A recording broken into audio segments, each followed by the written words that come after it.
What is up, internet? It's your boy Ronan back at you again with another video. I'm just trying to make this intro fast because this vlog's kind of thick and I didn't want it to be this long. If you don't know who I am, my name's Ronan. I'm an artist, designer, illustrator. I have a really cool webcomic called The Heavy. You can check it out in the link in the description below. If you like sci-fi, drama, action, militaristic kind of stuff, that's what that comic is. A lot of cool detail. And I'm going to be updating this soon, I promise. That's what I've been working on. But anyways, I don't want to make this intro too long because like I said, this is kind of thick vlog.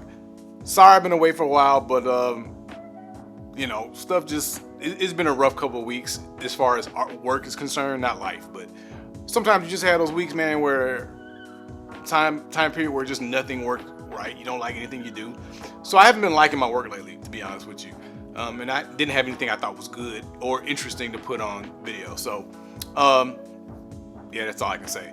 But anyways, I will catch up with you at the end. So, hope you enjoy the video. All right, peace. Yo, so what I'm gonna be doing is unboxing my printer. I know this is fire content. I know this is stuff y'all looking for. But anyways, I had a good little printer for a while, HP.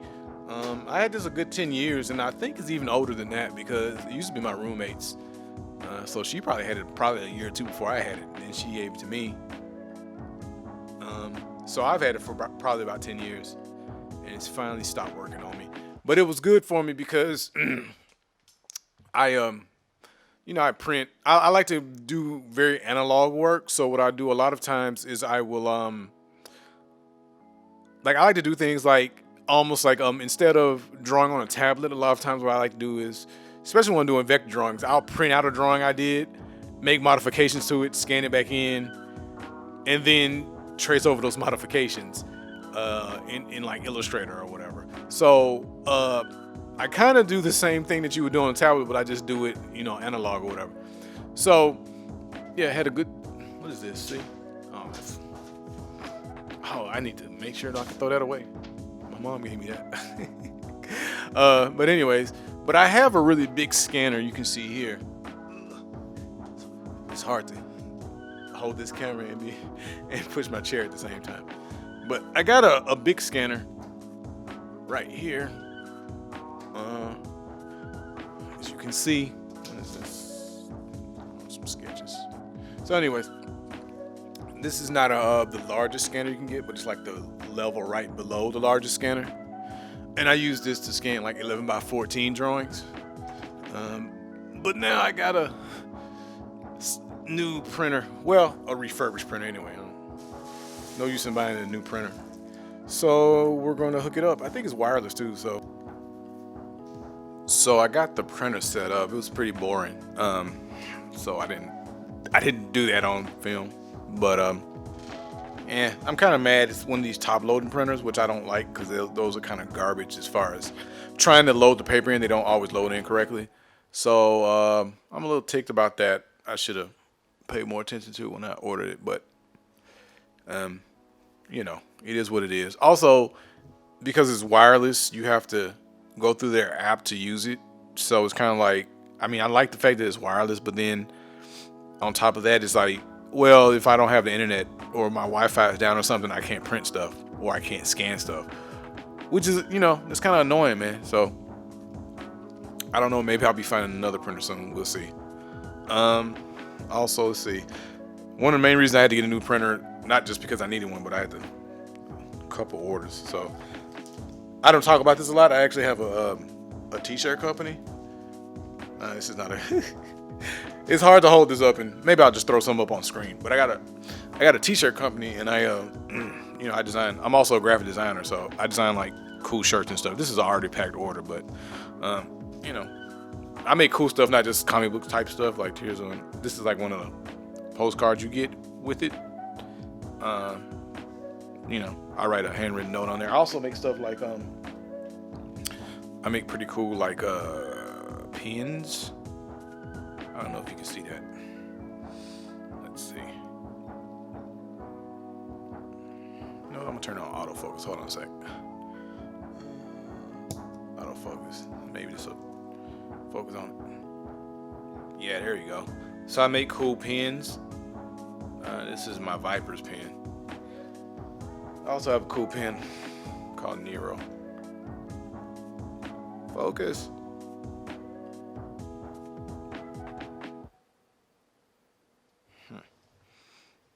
Wait a minute. I got an idea. Put you right there. See if it focuses on it now. Yeah. So that's another pen that I make. And I have some shirt designs. I'll probably throw them up on screen. I haven't made too many lately because I've been focusing on my YouTube channel and trying to get my comic book up to date. But I'll be coming out with a no shirt sometime soon. So yeah, that's what I've been up to. I'm about to go to art store, get some new pens. So I guess I'll show you the haul when I get back. So technically I was incorrect. This does have a USB connector here, so I can technically connect it to my computer instead of having to do it over Wi-Fi.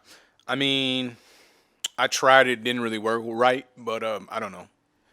Maybe I'll uninstall and reinstall the drivers because I just prefer to have it wired. But you know, we'll see. But yeah, technically I was wrong about that. So, went to the art store. I didn't get too much. I just got these. I mean, it's kind of expensive though. I got these pack of. I've never known how to say Faber-Castell or Faber-Castell. Ink pens. These, I got these because I wanted these brush pens here.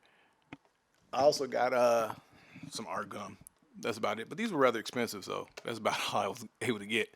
But the reason I got these pens is because I think I'm going to try and switch up my inking style so that I can get more work done. I have currently the way I ink with these Micron Pigma pens, and these are hard edged pens, and I think I'm going to switch to these brush pens because they would ink faster, and they also give a variance to the line weights. So I think that's what I'm gonna do so I can get more work done. So in thinner lines as well, I'm gonna start drawing with thinner lines because, like I said, yeah, it's just I have way too much work to do, and I don't have enough time to do it. So we'll see. I'm probably not gonna do it on my comic book simply because I already started in a certain style. So my comic book, the heavy, I'm not gonna do it in that. But maybe going forward in certain other things, I'm gonna ink this way. So yeah. So anyways, I got I printed out this vector drawing I did of Deckard from Blade Runner. Just his head. It's in light blue lines, so you can't really see it very well. But you know, you'll see it when I ink it. But anyways, I'm gonna ink the one on the left with this Micron pen, and then I'm gonna ink the one on the right with probably I don't know, probably the B in here, or maybe I'm thinking the B. And so you can see the difference between a brush pen and this normal kind of hard edge pen. Technically this is not really gonna be perfect because this is on normal paper, and really you ink on Bristol board, you know, so this paper is probably going to soak up the ink really bad. So we'll see what happens. But just to give you an idea of, you know, what the difference between different kind of pens is. So yeah.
Yeah, the one on the left, like I said, is drawn with a hard edge pen. The one on the right with a brush pen.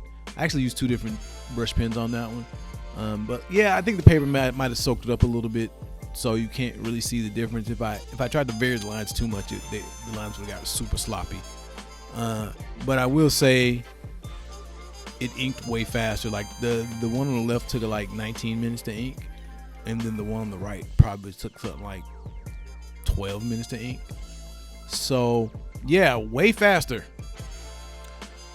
So another reason why I'm thinking of switching to a thin line style is because like a lot of my vector art is like, this is not, I mean, this is drawn by hand, but it's traced in vectors. It's really more was done in Adobe Illustrator than I did by hand, really. I mean, the colors and stuff. So I do a thin line style every time I do any vector illustrations. So this is a piece I'm not done with. I mean, this is part of a piece. Probably gonna be in my next video. But you see, this is a thin line style, and I think I'm just gonna switch to this because it's just in my inking and stuff, because it's just quicker. And it still turned out, I mean, when you put color on it, it still turns out quite nice. Or maybe if I put more blacks and whites. I don't really use a lot of black in my stuff. So if I'm doing black and white, maybe I'll use a lot more ink and shadows. I don't know. But yeah. So we'll see. Okay. Attempting to record this for a third time. These comic book segments that I do tend to go a little bit long. So I'm trying to get this tight, less than 10 minutes. Let's see if I can do it. So anyways, these 2 comic books are by a cool artist that I like. This is very indie stuff. Like, no one, it's just me talking about comic books that I think are cool. So this is not these aren't any comics you would heard of or any artists you've heard of. This is actually a local Bay Area artist named Tristan Wright. And I just love the form factor of these comic books. This one's smaller than the standard 6.5 by 10.25, which is what most comic books are. And then this one's larger. I really like the large form factor of a comic book. I think they all should be 8.5 by 11. It just feels more substantial, and you can let the panels breathe and stuff. But anyways, I'll start with this one.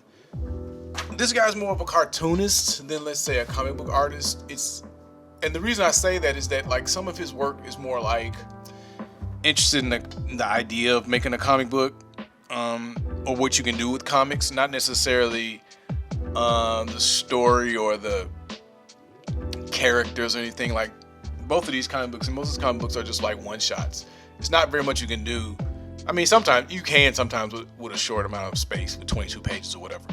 But these are just almost kind of weird, kind of little slice of life stories. But to call them stories is being kind of generous, and I'm not saying it in an insulting way. So anyways, this dude's just, his black and white art is just beautiful. Like, I love his, I'm gonna zoom in a little bit here. I love his work of his juxtapositioning of just like positive and negative space. He knows what to, and I'm really a details guy, but I also love when people I love what's called horror vacuum, when you fill up the whole canvas or the whole page. But I also love people who understand how to leave some space negative against some positive space. I love his use of blacks.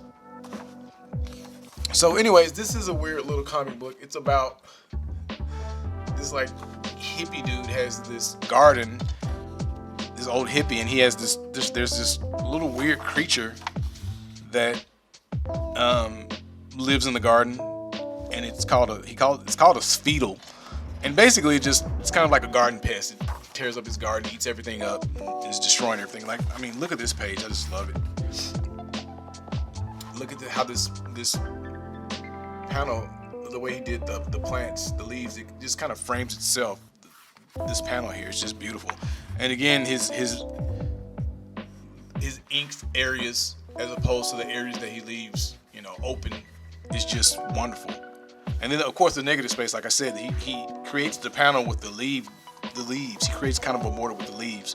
So you get the feeling of a panel here without him having to actually draw an outline of a panel. I mean, it just looks great. Let me zoom out so you can see it. Also, I love his line work. kind of ties into what I was talking about earlier with my thinking of switching to a brush pen. I think he's using brush pens here, but his lines are actually quite uniform to be using a brush pen. But I think he does, because you can see slight variation in them if you really look closely. Probably can't pick it up on camera. So yeah. But anyways, this little thing's just tearing up the place. And I love his line work. This stuff really works very well in black and white. He actually makes me want to do black and white art. Maybe start doing some black and white stuff. I just love the things here, like these clouds look like they actually have texture to them. They almost feel solid, like you can grab them. A lot of times when you put color on things, your eyes tend to gloss over really nice details like this, and you tend to only. It's like your everything kind of melds together, and you don't notice the detail of the line work. I also love the way he does this sunrise. How it's very textured. So good. And he just did this really sketchy. You can just see he just went. He didn't even, maybe he was tired there. Maybe he just wanted to have more energy. But it just has a really good texture to it.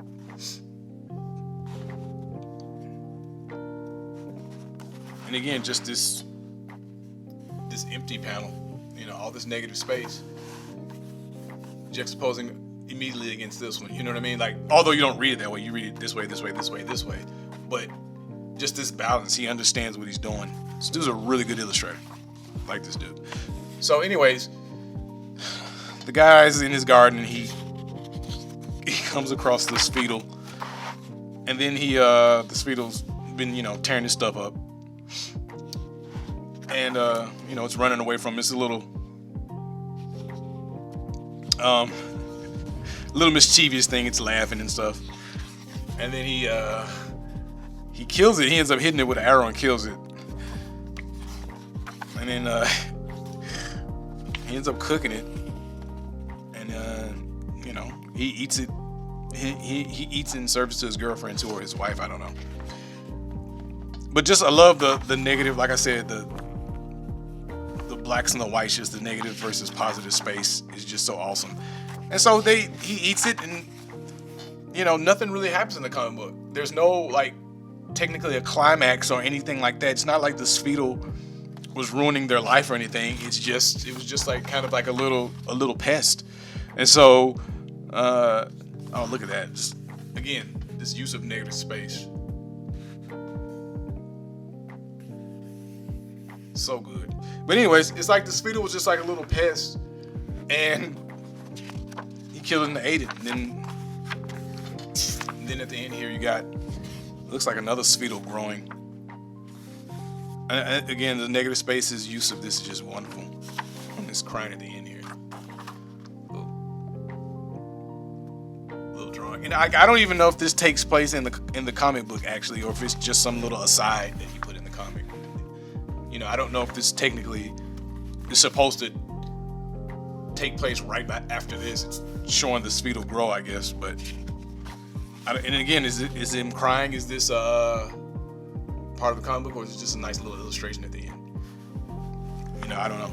But it's just a weird little comic book. It has no, like I said, it has no technical real story arc or purpose. It's just a strange little thing, But the artwork's just so beautiful. I love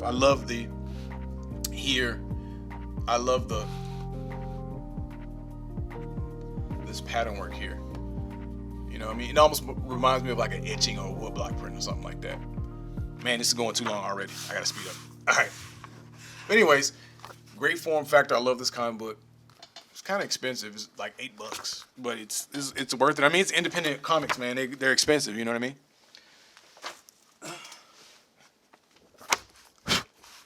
So this is I don't know if this comic Lowlight, if that's the name of the actual comic book, or if that's just, I think the name of the story is Late Night Special. The name of the comic book, I guess, is maybe like an anthology where he just does different stories. But again, just look at this this nice little illustration in all this negative space. It's just so beautiful. Love these end pages. Just real good quality.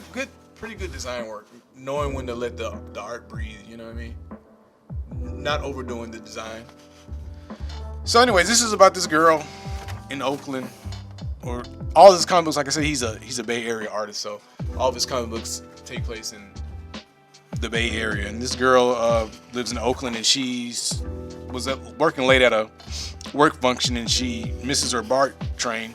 So this weird train that's not even on the schedule shows up, called the Late Night Special, and it's just a real creepy little train. Like, so she gets on, she's the only one on except for this dude. It's kind of like a weird little Twilight Zone-y kind of comic. There's this dude on here, kind of like a bum tramp kind of guy, and it's just kind of weird, creepy. It's kind of cool. At one point, she looks to the front of the train, and he's asleep at the front. And then when she looks at the back of the train, he's also asleep at the back. It's kind of cool. But anyways, he gets up and approaches her, and look at this panel. This is so well done.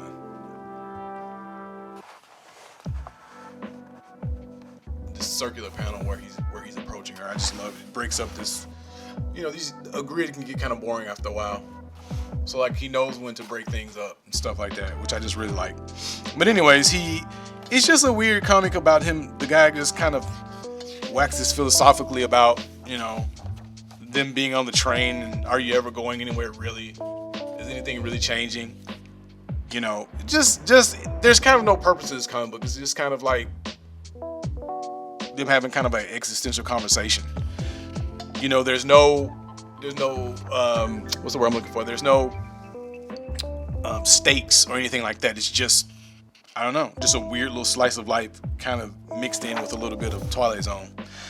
But the artwork's just beautiful. Like, I love, again, his use of positive and negative space and understanding. Like this part right here with the guy, he's smoking and the smoke turns these little psychedelic things. And then I also love the way when he's talking, like his speech bubbles literally come out of his mouth. They're actually coming out of his mouth. They're not like, normally your speech bubbles kind of, they hover around your head where, but this guy, they literally he draws them literally coming out of his mouth, and they're all dripping and stuff. So even his speech bubbles are creepy looking. You know what I mean? Like him. All right, I got to speed through this, man. This is the third time. I'm already at 11 minutes. So yeah, and they're just having this conversation about going places or not going anywhere. And then eventually he just decides to leave her alone, and he goes back and goes right back to sleep. And the train seems to go on forever. I love the way he did these lights here. I'm talking more. I keep saying I'm not going to do it. I love the way he did the lights here where, let's see, yeah. Where he drew like the actual lighting on the lights, around the lights. He doesn't have to do that. It's obviously light inside the place already, but just little touches like that. It kind of reminds me of Van Gogh when he drew the rings around the lamps, the light rings around the lamps. Like, you don't have to do it. It's just an interesting little touch. And then I love this panel layout where she's like looking out of the train, and the panels are kind of like the train windows, and then just raining. She's going through the city, and then it just goes to the ocean, and then it goes to like a microscopic level. But this is just an interesting layout to make it the actual panels of the train. Again, he knows when to break stuff up and when to change stuff up. Great use of negative space. So good. So anyways, nothing really happens. She gets off the train, goes home. Love this panel. I gotta zoom in on this one. It's just beautiful. Oh man, so good. So good. Look at that. Just these clouds here, man. The texture of them, they just feel, and they're just layered. It's so beautiful. Let me see. Yeah, and I also love here how he made the rain black against the cement. He knows when to juxtapose his blacks against his whites. This is just a beautiful background. I'm really into backgrounds, if you can't tell. I love detailed backgrounds. I love how he does this rain here, how he makes it look more like a pattern, where sometimes he'll draw it more naturalistically looking, like spaced out and stuff, but here, no, it's just it's like a pattern of rain. So like I say, it's almost like, what can you do with the comic book? It's not about anything other than what can be done. What are the possibilities? And just this background is so great. The detailing here is just, I love it. All the detail. There's a little skull up here. You know, I love these little things where you can just, these little sides where you can just look at everything, or you can just ignore it. You don't have to. All right. And then just a random houseplant. Nice little bookend kind of. Nice little illustration to this weird little clay pot man. This guy makes this weird clay pot man. He's just dancing around and he just falls and breaks apart and dies, I suppose.